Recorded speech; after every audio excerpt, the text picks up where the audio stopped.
Salam suksma angling dharma kepada semua para sinar. Kembali Guru Adu memberikan wejangan kepada semua para sinar khususnya dan kepada siapapun. Hidup mati kita di dunia ini maupun jodoh dan segalanya sudah ada yang mengatur, sudah ada yang menentukan. Tapi bukan berarti karena ada yang mengatur dan menentukan kita berpasrah diri, bukan. Justru kita sebaliknya, karena kita sudah diberikan akal budi, yaitu pikiran jenana oleh Tuhan. Tentunya pakailah akal budi atau jenana pikiran itu untuk ya mengolah rasa, mengolah jiwa, mengolah rohani, mengolah pikiran, mengolah batin untuk berkembang ke arah yang hal yang baik dan positif dan benar.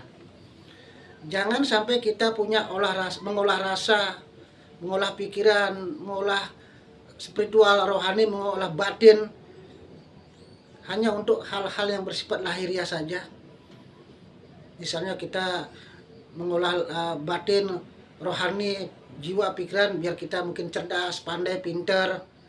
Apalagi kita mungkin rajin mengolah fisik biar badan berotot, biar kekar. Mengolah fisik kita biar punya penampilan, kita memakai gaun hiasan yang bersifat religius.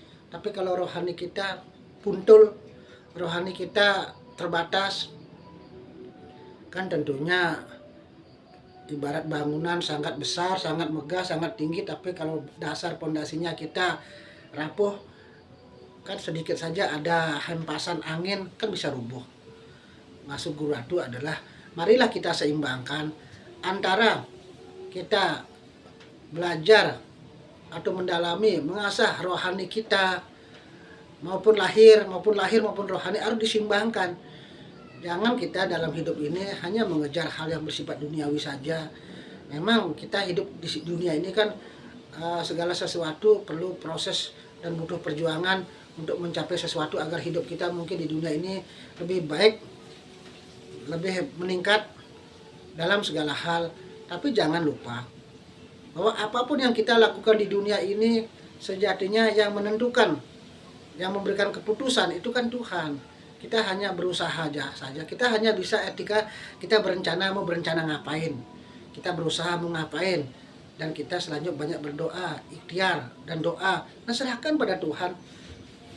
Jadi jangan kita terlena karena kita mungkin sudah banyak diberikan kemudahan, sudah banyak diberikan berkah, kita lupa pada beliau. Atau sebaliknya karena kita ya mungkin sulit diberikan kemudahan, banyak tempaan, banyak ujian, cobaan, membuat hidup kita jauh dari beliau juga salah.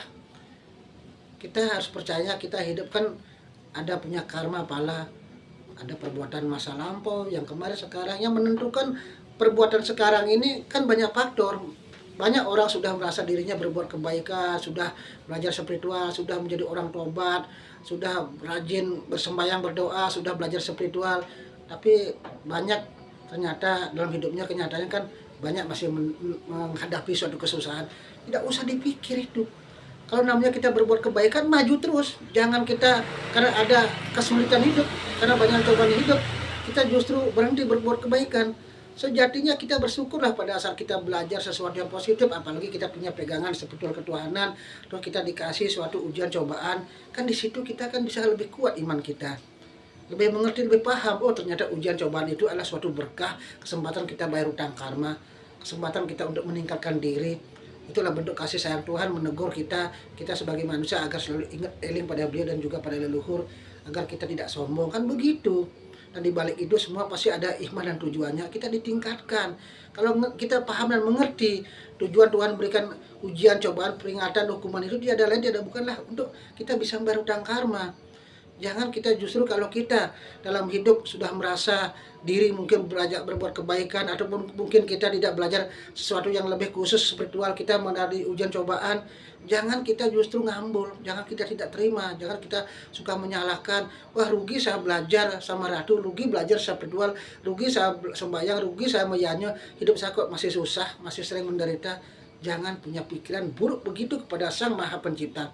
Kalau kita sudah punya pemikiran seburuk apapun, sekecil apapun yang bersifat buruk terhadap situasi yang kita terima, alami, jalani, sama saja kita sudah tidak terima dengan keputusan Tuhan, itu bahaya. Resikonya berat, hidup kita akan semakin menderita. Ya, karena bagaimanapun kita hidup di dunia ini kan punya karma, makanya perbaiki karma. Dari mungkin yang kemarin pola pikir kita sempit, ego, ngeboye, atau mungkin ucapan kita selalu meremehkan, merendahkan, yang sering mungkin berkata-kata yang membuat orang lain susah, atau kita sendiri yang mungkin ego, atau mungkin perilaku kita sering bikin orang sengsara. Rubahlah dari sekarang, masih ada kesempatan umur, jangan sia-siakan hidup kita. Ada waktu, kita harus ada waktu. Kita jangan karena sibuk bekerja, sibuk mencari nafkah, sibuk mencari ekonomi, sibuk untuk menyelesaikan masalah, kita lupa. Kan semuanya itu kan sumbernya dari Tuhan. Maksudnya yang memutuskan, yang memberikan jalan kan dari Tuhan, yang menutup juga Tuhan.